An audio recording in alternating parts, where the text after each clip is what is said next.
Oh, hello, hello, hello. Je sais, j'ai un petit peu de retard pour les favoris, mais le mois de février est tellement court que pour tout caser, c'est pas facile. Alors, je me suis pris des notes pour ne pas oublier les trucs que je n'ai pas sous la main, parce que bon, j'ai pas les produits sous, vous savez, moi c'est loin des yeux, loin du cœur, hein. Donc si j'ai pas les produits sous la main, j'y pense pas.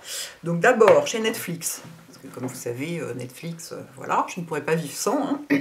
Qu'est-ce que j'ai regardé que j'ai particulièrement aimé ce mois-ci? J'ai regardé un film qui s'appelle Okja, qui est sur l'histoire, grosso modo, c'est l'histoire d'un cochon géant, mais enfin c'est beaucoup plus, c'est beaucoup moins simplissime, enfin, beaucoup moins simple que ça. Ça se passe en grande partie en Corée, donc j'ai adoré, et l'histoire est trop sympa.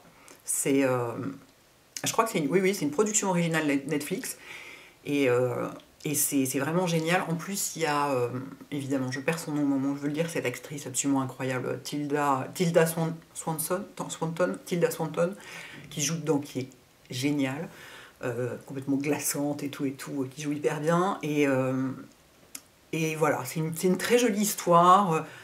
Voilà, c'est vraiment un film qui fait du bien, et c'est pas droit comme d'habitude. Bref, j'ai beaucoup aimé. Et alors, une de mes séries préférées vient de sortir sa 4e saison, Grace and Frankie. Donc, évidemment, je suis en plein dedans là, en ce moment. J'adore cette série. Je m'identifie totalement à Grace, pas pour, qui est donc jouée par Jane Fonda, donc évidemment pas pour sa perfection physique, hein, mais pour son côté super psychorigide, quoi. J'adore. Alors Frankie, mais je suis là, mais c'est pas possible d'être aussi mauvaise foi et d'être aussi dispersée, d'être aussi bordélique et d'être... Je m'identifie pas du tout, mais alors elle me fait trop rire, quoi. Enfin, c'est... Et puis les enfants, tout est à mourir de rire. Les seuls qui sont moins fun, finalement, c'est les deux mecs, en fait. Même s'il y a certains... Charlie Sheen a quand même certaines répliques qui me font éclater de rire. Mais malgré tout, je pense que c'est les deux, évidemment, les deux femmes, Grace and Frankie, et leurs enfants, les 4 enfants sont assez géniaux. Je veux dire, enfin, surtout une des filles. Surtout, ouais, un des garçons et une des filles. Enfin bon, bref. Et puis, ça se passe sur une maison, sur la plage, à San Diego. C'est là que je veux vivre. Je veux cette maison-là. C'est juste, mais c'est le rêve absolu, quoi, cet endroit. Donc voilà, donc c'est vraiment la série qui fait du bien. Malheureusement, les épisodes ne font que 26 minutes et il n'y en a que 13. Donc bah, autant vous dire que moi, je m'oblige à ne pas en regarder plus de 2 à la suite pour que ça dure un peu. Ah bah voilà, ça y est, il pleut. Ça faisait longtemps, ça faisait presque 2 heures, dites donc. Pour que ça dure un peu, parce que... Mais bon, donc ça veut dire que c'est une série qui vous fait une petite semaine, quoi. Mais vraiment, si vous ne l'avez pas vue, et ben c'est génial, parce que vous avez 4 saisons à voir. Voilà. Ensuite, je m'étais noté aussi en immense favori ce mois-ci, là, en février. Mais non, c'est janvier en plus. Je vous dis des bêtises. En janvier, c'est La Lumière de Marrakech. Mon Dieu, mais quel bonheur, au milieu de toute cette épouvantable grisaille parisienne, qui, je crois, n'a jamais été pire, et La Montgolfière. Alors ça, c'est une des plus belles expériences de ma vie. Vraiment, c'était fabuleux, c'était magique, c'était poétique, c'était comme un moment de méditation, c'était silencieux, c'était paisible, j'ai adoré ça, quoi. Donc ça, c'est un immense favori, La Montgolfière. Alors j'imagine que c'est pas partout pareil, mais en même temps, en général, les gens qui font ça essayent de le faire dans des endroits un peu jolis, hein. C'est rarement au-dessus de la Défense, quand même. D'autant que, de toute façon, je crois pas qu'on ait le droit de survoler des villes en Montgolfière. Bref. Donc mon but, c'est de recommencer. Voilà. Je crois qu'en France, là où on peut en faire, c'est dans la vallée de la Loire, au-dessus des châteaux. Pas que j'ai un intérêt particulier pour les châteaux de la Loire, mais enfin au moins, c'est moins loin que Marrakech. Voilà. Alors, ensuite, dans les trucs matériels. Par quoi je commence? J'ai découvert plein de parfums ce mois-ci. Mais alors vraiment plein. Dont 2 maisons super intéressantes que je connaissais pas du tout. Une que je connaissais bien de nom, l'autre dont j'avais juste entendu parler, mais que je connaissais pas très bien. Je vais commencer par celle-ci. C'est Kilian. Pourquoi il y a écrit Lugan? Bon, ça dépend lesquels. La maison s'appelle Kilian, c'est du parfum de niche. Le fondateur, le créateur de la maison s'appelle Kilian Hennessy, donc c'est quelqu'un de la famille Hennessy. Hein. Et donc c'est vraiment... il y a énormément... J'étais persuadée que je ne trouverais pas chez eux de parfum pour moi, parce qu'on est beaucoup sur les ouds, les chyprés, les orientaux, enfin... C'est vraiment des parfums qui tiennent, des parfums à sillage, des parfums très très marqués, quoi, qui ont une identité très forte, avec une très grande sensualité, un côté un peu provocateur, parce que Kilian, il aime bien toujours un petit peu titiller. Voilà, je veux dire, il y a quand même un parfum qui sent, mais alors, mais vraiment, mais à plein nez, le cannabis. Il est extraordinaire d'ailleurs, ça sent très très bon. Mais je pourrais pas le porter parce que je serais un petit peu embarrassée, quoi, parce que le responsable communication de la marque qui me montrait les parfums me disait, moi je l'ai porté un jour et dans le métro, les gens me regardaient comme ça, genre, mais putain, à 8h du matin, il est déjà défoncé, quoi. Donc, mais ça sent vraiment, on a vraiment l'impression que quelqu'un vient de fumer un joint à côté, donc ça sent très très bon. Mais voilà, je trouve ça, pour moi, c'est pas très facile à porter, quoi. Mais c'est pour vous dire, il y a vraiment ce petit côté un peu provocateur, puis voilà, une très grande sensualité dans beaucoup de parfums et tout, donc moi j'étais là, alors ça va pas du tout être pour moi je n'aime que le citron, donc on est foutu. Sauf que, il y en a un qui s'appelle, oh là là, j'ai des traces de doigts dessus, qui s'appelle Lemon in Zest, et qui est juste merveilleux, c'est du zeste de citron. Donc comme d'habitude, comme tout, en fait, mes parfums, mes parfums les plus préférés, si je peux dire, sentent généralement le citron. Et celui-là, il est absolument délicieux. C'est pas celui que je porte aujourd'hui, c'en est un autre qui sent aussi le citron. Mais il est vraiment, il est délicieux et il tient relativement bien. Pas autant que les orientaux, évidemment, et tout cela qui sont les trucs qui tiennent le mieux au monde. Mais il est super agréable. Les flacons sont très beaux, enfin, c'est du grand luxe, hein, c'est du parfum de grand luxe. Donc voilà, donc j'étais contente d'en trouver. Enfin, en réalité, j'en ai trouvé deux qui me convenaient. Parce que le deuxième, je vous le montre aussi, c'est Bamboo Harmony. Et celui-là, c'est pareil, mon Dieu, il y a des marques de doigts partout. Je n'ai pas fait mon travail, je n'ai pas nettoyé le flacon avant. Celui-là, c'est vraiment, si on veut un truc très très frais, il tient un peu moins bien, mais quand même, il se défend. Parce que malgré tout, on est chez Kilian, donc c'est du parfum qui tient. Et il est d'une fraîcheur, celui-là. C'est vraiment, on a envie de s'envelopper dedans et de partir vivre sa journée pleine de vivacité et pleine de joie, quoi. Il est joyeux et vif, c'est exactement ça. Mais mon préféré, je l'aime énormément, hein, mais mon préféré c'est Lemon in Zest, parce que évidemment c'est zeste de citron, quoi. Voilà, donc je suis bien contente, parce que j'avais pas de parfum Kilian dans ma collection, et j'avais peur que ce soit pas possible. Eh ben si. Et alors une deuxième maison que j'ai découverte, et alors ça, mais j'étais hystérique dans la boutique, parce que moi, vous savez que j'ai une grande passion pour la Grande-Bretagne. Enfin, vous savez peut-être pas, d'ailleurs, ça y est, je suis essoufflée. Ah, parce que je suis trop excitée, trop excitée, trop excitée. Sur Instagram, par exemple, je suis des milliards de comptes de photographes qui sont grands-bretons, qui sont anglais et qui postent des photos de petits villages anglais ou de nature écossaise ou de trucs comme ça. J'adore ça. J'ai une passion, j'adore ce pays, j'adore la culture, j'adore plein de trucs. Et du coup, quand j'ai découvert la marque Penhaligon's, qui est donc une marque anglaise, qui a été créée en 1870 et qui est fournisseur officiel de la famille royale, donc on ne sait pas qui porte quoi, c'est pas complètement... Il y en a un qui était porté par Lady Di, mais aujourd'hui on ne sait pas exactement qui porte quoi, mais on sait en tout cas qui s'en porte, et qui est vraiment... Alors, surtout pour la boutique de la rue du Bourg-Tibourg, dans le Marais, il y a deux boutiques. Il y en a une rue du Bourg-Tibourg et une rue des Francs-Bourgeois, et elles sont assez différentes. Celle des Francs-Bourgeois vient d'être faite, enfin, est en cours de réflexion, mais celle de la rue du Bourg-Tibourg, c'est... Mais c'est tout ce qu'on a, tout ce qu'on aime dans l'imaginaire british, quoi. Avec le côté fauteuil en cuir, enfin gentleman's club un peu d'un côté, et en même temps les imprimés fleuris, les oiseaux, les histoires folles. C'est complètement, c'est à la fois une grande maison traditionnelle anglaise, parce que quand même 1870, etc.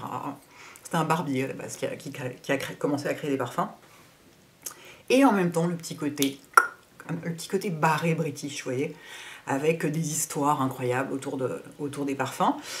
Donc là, pour le coup, c'était beaucoup plus difficile parce qu'il y avait énormément de choses qui pouvaient me correspondre. Mais finalement, après avoir testé sur peau, parce que sur moi, enfin sur tout le monde, hein, un parfum ne sentira jamais la même chose sur deux personnes différentes, à part certains parfums très commerciaux qui sont faits, pardon, j'ai un petit check rouge à lèvres qui sont faits pour sentir la même chose sur tout le monde, et ça n'a aucun intérêt. Il y a beaucoup de parfums qui n'ont pas de notes sucrées chez eux. Du coup, j'en ai essayé pas mal, et celui qui me plaît le plus, en plus regardez les flacons quoi, c'est Blenheim Bouquet, qui a été créé, je crois, en 1897, aucun parfum n'a été reformulé depuis sa création, à part pour ce qui s'agit, à part pour les questions, pardon, à part pour les questions de législation, parce qu'il y a certains ingrédients qui sont devenus interdits, genre le musc animal, évidemment, ce genre de choses, donc ils ont été reformulés pour suivre la loi quand il fallait, mais sinon ils ont pas touché. Et Blenheim, la responsable digitale de la marque, m'a montré des photos. C'est Downton Abbey en mieux, encore plus grand, encore plus impressionnant et tout et tout. Et Winston Churchill le portait. Donc je ne suis pas peu fière de dire que je porte le même parfum que Winston Churchill. Ça fait assez badass girl et je suis assez contente. Et alors, il est extraordinaire. C'est une eau de toilette. Il sent évidemment le citron. Mince, j'ai mis du rouge à lèvres sur le flacon. Regardez comme les flacons sont jolis, quoi. C'est tellement british. Donc, c'est hyper intéressant. Ce parfum n'a pas de notes de cœur.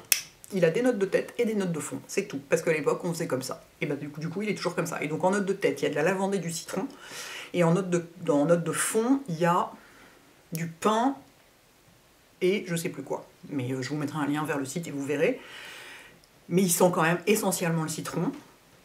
Et il tourne pas du tout. Mais alors, ce qui est très marrant, c'est qu'il évolue sur la peau au cours de la journée. Il y a un moment,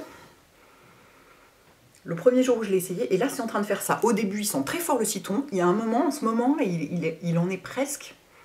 Il tourne presque à une odeur de mine de crayon. Un truc très étonnant. Et ensuite, le citron reprend le dessus. Enfin, il a une vie propre, quoi. Hyper étonnant. Et vraiment, et alors ils ont, je sais pas combien ils ont de références, 54 je crois, un truc comme ça, ils en ont énormément. Ils ont constamment des créations et tout et tout. C'est vraiment, c'est une super découverte. Et ça, vraiment, je l'adore. J'en ai un autre aussi, que j'ai pas apporté ici pour vous le montrer, mais qui est Lily of the Valley, qui me correspond pas du tout. Enfin, c'est du muguet. Moi, j'adore les parfums muguet, mais c'est comme le jasmin. J'en porte un peu 2 fois par an. Mais il est assez... c'est le muguet pur, quoi. Si vous voulez un parfum muguet pur, Lily of the Valley chez Penhaligon's, là vous êtes tranquille. Et les deux mélangés, on a essayé, l'un sur l'autre, vraiment au même endroit sur la peau. Ça donne un truc extraordinaire. Parce que le Blenheim donne de la vivacité au muguet, et le muguet adoucit et soutient un petit peu le Blenheim. Enfin, puis le fait qu'il s'appelle Lily of the Valley, le nom du muguet en anglais est tellement joli que voilà, j'adore. Donc vraiment, mais j'étais hystérique dans la boutique. D'ailleurs, je pense que je vais vous faire un article où je vous répéterai exactement la même chose que tout ce que je viens de vous raconter ici. Mais parce que j'ai pris des photos à l'intérieur de la boutique et je voudrais vous les montrer. Parce que c'est un univers, quoi. C'est vraiment un univers. Évidemment, comme toujours dans le parfum de niche, les conseillers vendeurs s'y connaissent hyper bien. Enfin, on n'est pas chez Sephora, hein, ça c'est sûr. Voilà, énorme love. Ensuite, en maquillage. Impossible de ne pas en parler. Bah si, s'il avait été nul, j'en aurais pas parlé, évidemment. Mais il se trouve qu'il est vachement bien. J'attendais comme le Messi, le nouveau fond de teint de Nars. Je ne sais plus où je l'avais vu. J'avais vu une vidéo sur YouTube, je crois une américaine qui l'essayait ou je sais plus. Je me souviens plus, bref. Je vois une vidéo sur YouTube. Je me précipite au printemps. Je vais sur le stand Nars et je suis là. Bonjour, est-ce que vous avez le nouveau fond de teint radiante? Comment il s'appelle? Natural Radiant Longwear Foundation, fond de teint éclat naturel longue tenue. Éclat naturel, il est extrêmement pigmenté. Je vais vous montrer, vous allez voir, c'est spectaculaire.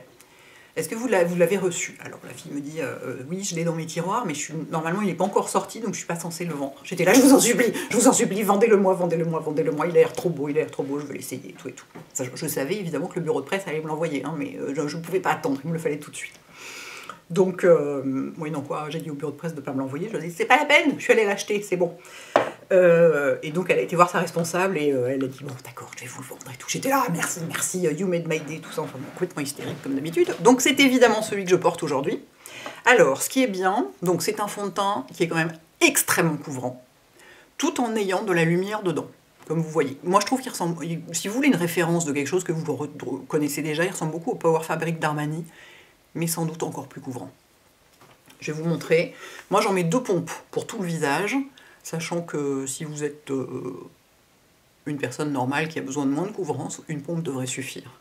Sachant que la pompe est petite. Regardez une pompe, ce que ça fait. Ça fait presque rien. La première fois, j'en ai mis 5 pompes, hein, parce que je trouvais qu'il n'y en avait pas assez. Donc une pompe, ça fait ça. Et regardez la couvrance du truc. C'est hallucinant, quoi. Donc moi, je le pose avec un pinceau, avec mon pinceau MAC Oval 6 ou ce genre de truc, ce qui donne évidemment encore plus de couvrance. Vous pouvez le poser au Beauty Blender si vous avez envie, hein, mais ça va vous bouffer la moitié du produit. Enfin, vous faites ce que vous voulez, mais regardez-vous la couvrance du truc, quoi. C'est spectaculaire. Ce qui est génial, c'est que pardon, les teintes sont exactement les mêmes que celles du Sheer Glow. Là, la jeune femme, la vendeuse, Pardon, excusez-moi. Elle m'a regardé, elle m'a dit, vous êtes Deauville, c'est ça? J'étais là, oui, bien vu. Et c'est exactement, voilà, Deauville, j'ai aucune démarcation, c'est vraiment exactement ma couleur. C'est du jaune clair, donc c'est parfait pour cette saison. Quels sont ses défauts? Bah, comme tous les fonds de teint très pigmentés, si vous en mettez trop aux endroits où il y a des lignes, ça va marquer un petit peu. Mais sinon, bah non, il est top, quoi. Je pense que c'est le plus beau fond de teint que j'ai vu depuis le Power Fabric. Et celui qui ressemble le plus, moi, c'est le genre de produit que j'aime, hein, avec, voilà, beaucoup de couvrance, mais un côté, on voit quand même la peau, quoi. Donc voilà, magnifique. Et voilà, si vous avez déjà le Sheer Glow, vous pouvez, même sans essayer, je pense, commander directement la même couleur. Il est vraiment exactement la même couleur. Et donc, il y a bien écrit dessus, bien agité, parce que les fonds de teint très pigmentés, effectivement, il faut bien les secouer avant emploi, sinon la pulpe, elle reste en bas. Sinon, les pigments restent en bas. Donc, comme le flacon de pompe, il y a un tuyau, là, qui descend en bas pour pomper. Donc, si vous ne secouez pas, les pigments sont tout en bas, comme la pulpe. Et donc, au début, ça pompe tous les pigments. Donc vous avez un truc, c'est du plâtre, c'est épouvantable, et puis après ça, vous n'avez plus rien. Donc ça va pas, il faut vraiment les secouer, ces trucs-là. There. Ensuite, très attendu, les nouveaux anti-cernes. Alors, moi, il y avait 2 anti-cernes que j'attendais beaucoup. C'était celui d'Urban Decay et celui de Clinique. Celui d'Urban Decay me semblant assez dingue, parce que monstrueusement couvrant. Parce que c'est la version... vous voyez, c'est comme le... Ah, j'aurais dû le sortir pour vous montrer. C'est la version anti-cerne du All-Nighter, du fond de teint All-Nighter, que j'aimais beaucoup. D'ailleurs, tiens, ça fait longtemps que je ne l'ai pas porté, il faudrait que je réessaye. Donc je me disais, ça va être dément. Effectivement, le truc, c'est ce que je porte aujourd'hui. Regardez. Donc, vous voyez, ça dessèche. Et pourtant, j'ai mis de l'huile dessous. Hein. J'ai un contour des yeux très hydratant et de l'huile sur mes cernes. Et ben malgré ça, il est desséchant. C'est-à-dire que cet anti-cerne me fait penser aux tartes.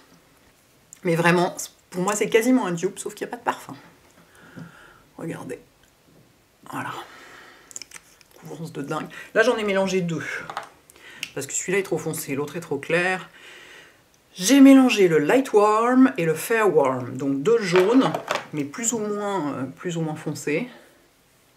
Mais alors la couvrance... C'est absolument hallucinant. Je vous dis, pour moi, il vaut le Tarte. C'est le truc le plus couvrant que j'ai vu depuis le Tarte. Malheureusement, c'est aussi le plus... Donc, c'est à la fois... Enfin, c'est un favori, mais ça dépend du type de peau.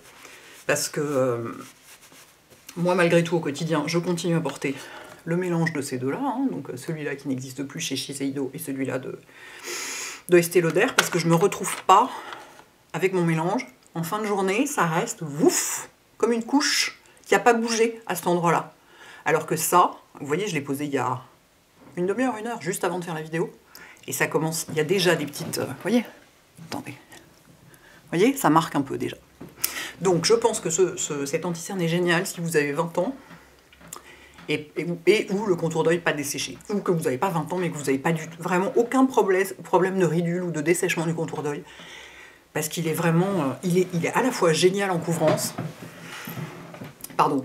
Mais effectivement, moi les jours où je veux vraiment... Là je l'ai mis pour vous montrer. Les jours où je veux vraiment obtenir un résultat parfait, c'est pas ça que je porte. Et c'est pas le Tarte non plus d'ailleurs, hein, parce que le Tarte c'est pareil, il est trop desséchant pour moi. Tout en avoir une couvrance, mais comme on n'a jamais vu, mais plus il y a de pigments, plus c'est desséchant, c'est ça le problème. J'avais aussi beaucoup d'espoir dans le Clinique, qui s'appelle Beyond Perfecting Super Concealer. Alors après, ces trucs-là, ça marche, il faut savoir que les concealers, enfin moi ce que j'appelle des anti-cernes, parce que je les utilise que là, en anglais, ça s'appelle un concealer, ce qui veut dire un correcteur. Ça veut dire que ça peut être utilisé ailleurs sur le visage. Et alors ça, clairement, pour camoufler des imperfections, mais c'est phénoménal, quoi. Donc c'est sûr que moi, je les utilise que sous les yeux. Donc c'est aussi une utilisation partielle, pas qui fausse mon jugement, mais qui le biaise légèrement. Donc celui de Clinique, respirez, c'est pas possible. Camouflage, couvrance totale, tenue 24 heures. Alors, tenue 24 heures, j'ai pas essayé, hein, parce que je fais pas ce genre de choses. Moi, c'est pareil, je suis obligée de mélanger 2 teintes, le 04 et le 06, qui sont les deux clairs jaunes. Il est plus liquide et moins desséchant que le Urban Decay. Je vais vous montrer la texture.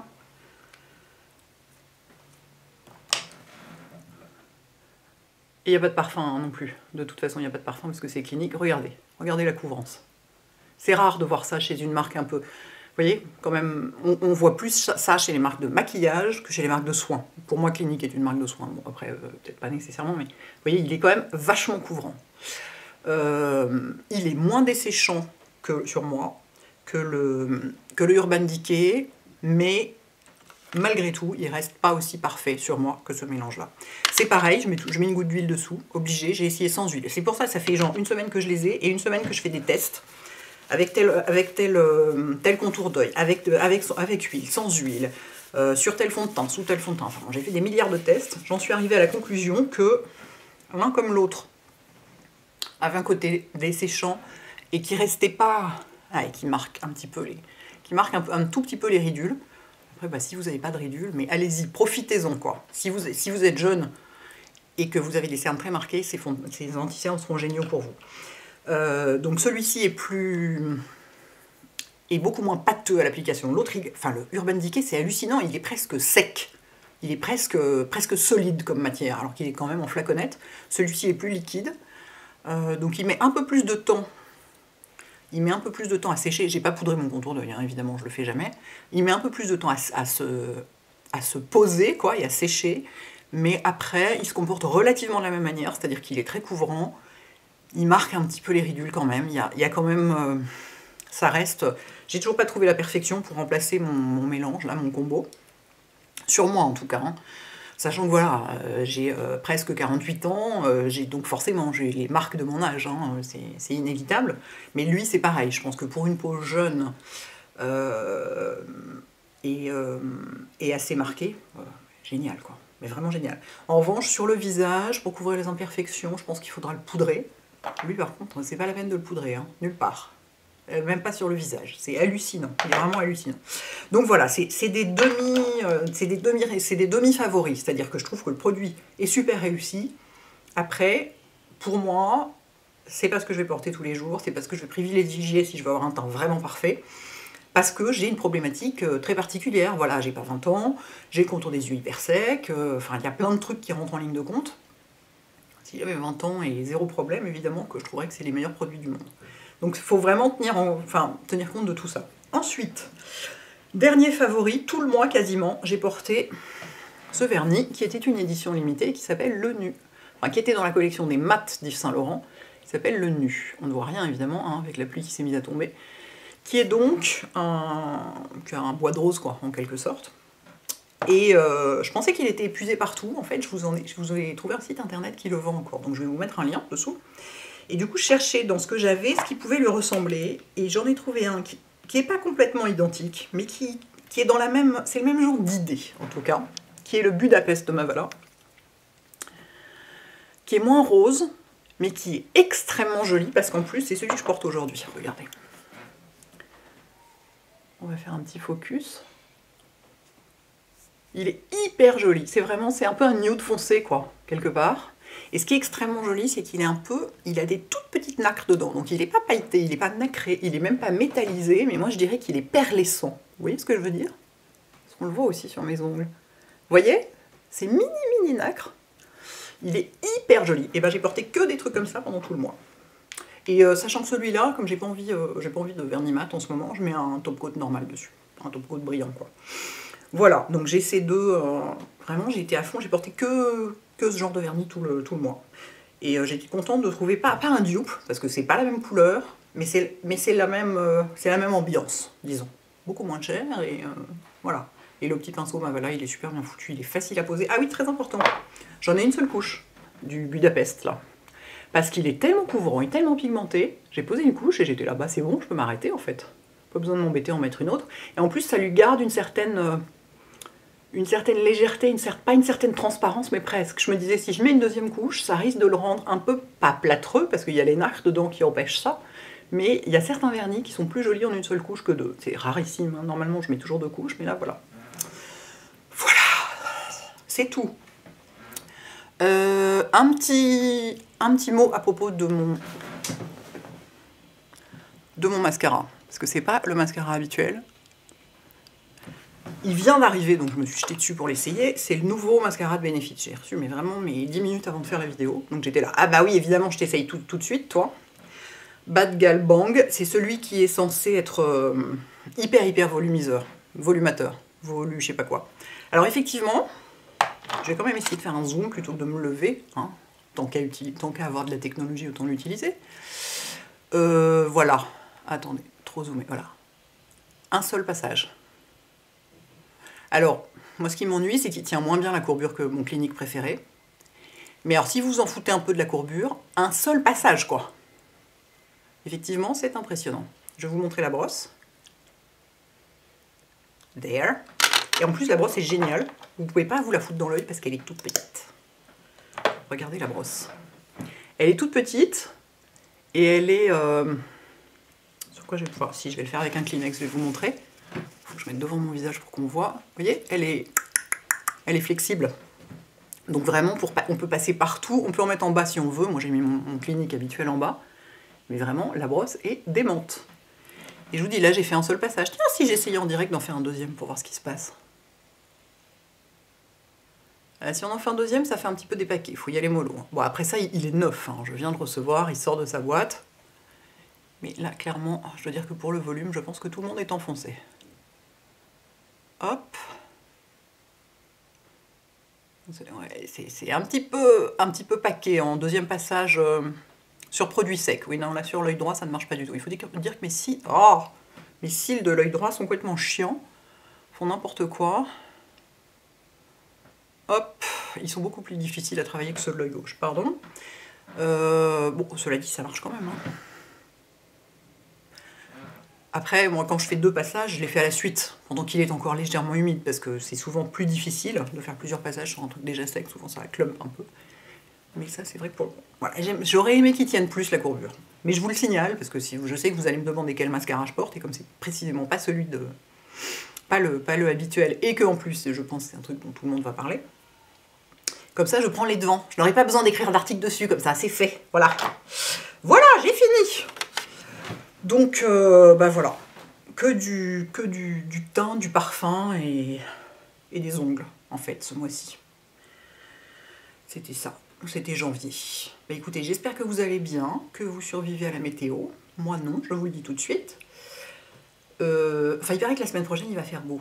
Ça va être genre l'hiver, pour de vrai. Hein, genre 4 degrés et du soleil. Merci, c'est pas trop tôt. Voilà, bah écoutez, passez un bon dimanche et à bientôt les filles et les garçons.